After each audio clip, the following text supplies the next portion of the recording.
एक शब्द ना बोले मोदी जी के खिलाफ। मोदी जी का नाम मत लीजिए। आज मोदी जी ने कहा 22 मिनट में आपकी हजामत कर दी हमने। 22 मिनट में उनियाल साहब 22 मिनट में हजामत कर दी।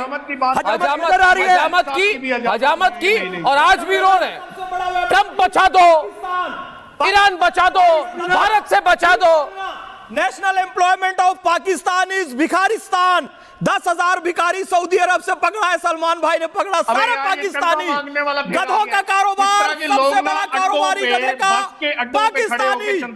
चोरी के चोर बाजार के मेडल लटकाने वाला आसिफ मुनीर पाकिस्तानी। IMF से भीख मांगने वाला पाकिस्तानी।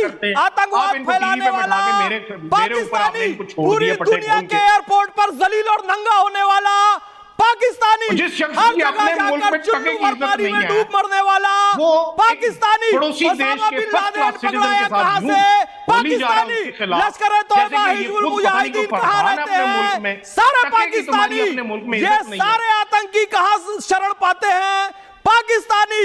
ये राजा कहां का है? पाकिस्तानी।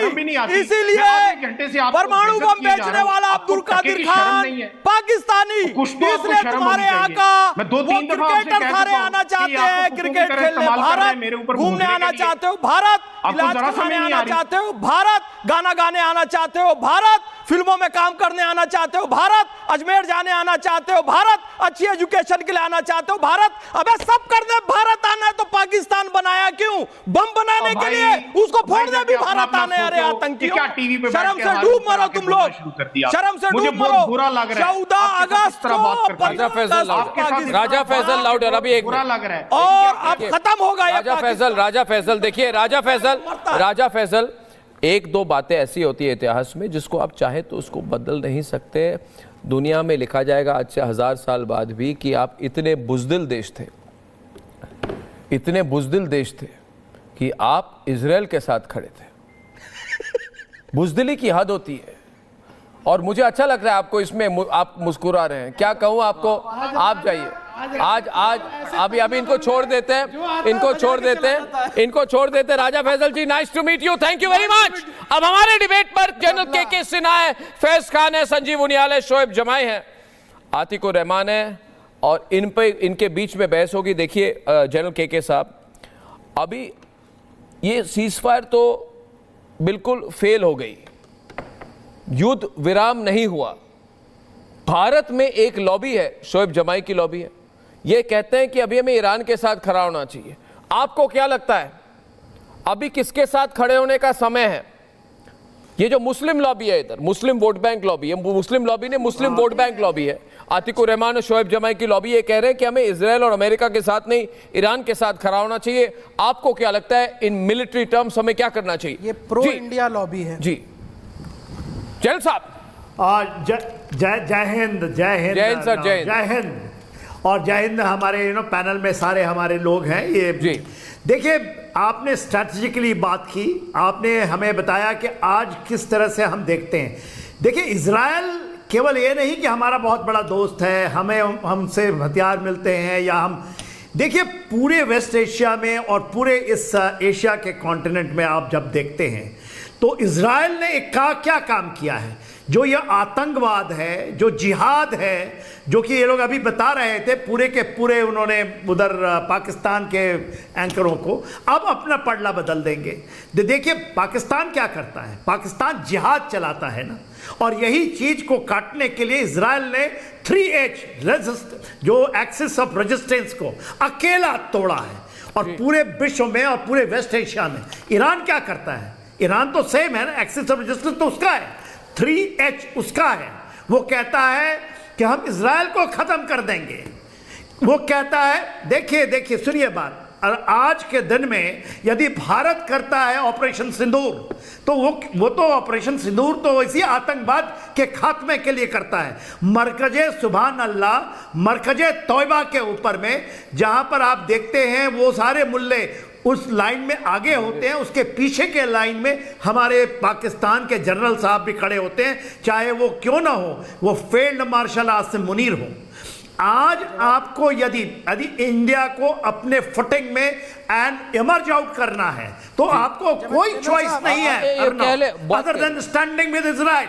अनफर्म एक अकेला देश पूरे विश्व के जो लिया है बेड़ा कि हम आतंकवाद को खत्म करेंगे।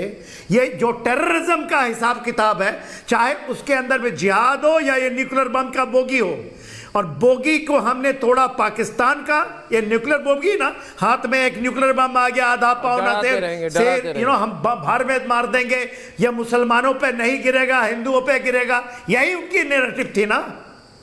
ये तो नैरेटिव पाकिस्तान की है।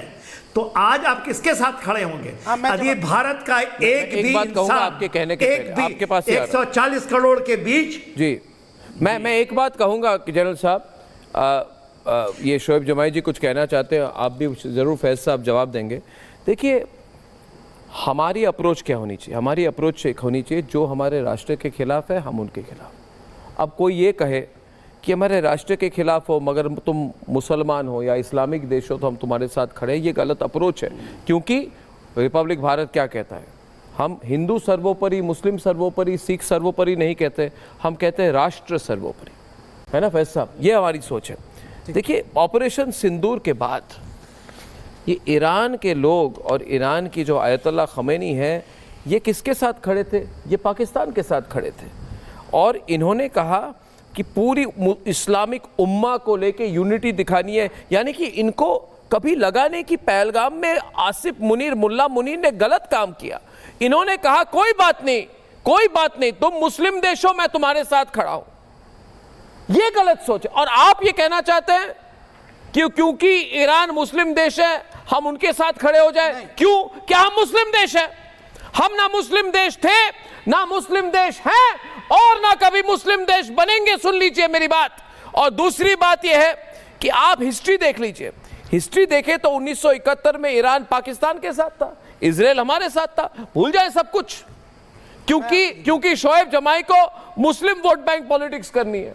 क्योंकि शोएब जमाई को, उनियाल साहब, इनको मुस्लिम वोट बैंक चाहिए, इसलिए कहते हैं 1965 में ईरान किसके साथ था? पाकिस्तान के साथ था। मुझे लगता है ये मुस्लिम वोट बैंक पॉलिटिक्स करना कब बंद करेंगे आप? क्यों नहीं बंद करना? आप इनको बोलिए डायरेक्ट, आप इनको बोलिए, इनको बोलिए डायरेक्ट बोलिए। भाई आपको ही कहूं एक बात, ये प्रोग्राम जो आपने किया बिल्कुल क्लैरिटी से करोड़ों लोगों को क्लियर हो जाएगा। क्लियर थिंकिंग होनी चाहिए।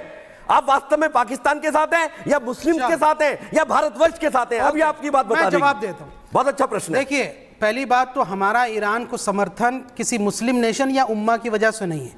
फिर क्यों? हम ये समझते आपका नहीं है, आपका नहीं है। स्ट्रैटेजिकली हमारी पार्टी का भी जो समर्थन है या फिर है, ये इसलिए है कि अगर हम पाकिस्तान को काउंटर करना चाहते, कहाँ पे? पाकिस्तान हमारा दुश्मन मुल्क है। आपने MIM पार्टी का उस रुख समझा है इस पूरे इंडिया पाकिस्तान जंग के दौरान। पाकिस्तान के अंदर एक जगह है ग्वादर पोर्ट, वहाँ पे China billions of dollar invest कर रहा है ताकि वो एक मिलिट्री स्ट्रैटेजिक साइट बना सके। ये क्या बात हुई? ये कोई नहीं, ये तो हमारे पास एक चाबहार है। सुन लीजिए सर, हम आपकी सुन रहे थे ना। चाबहार में अगर हम, अरे भैया तू ना इधर उधर की बात कर, जवाई ये बता पटना क्यों रुका? मुझे सीधी बात बताइए। बहुत दूर है भारत।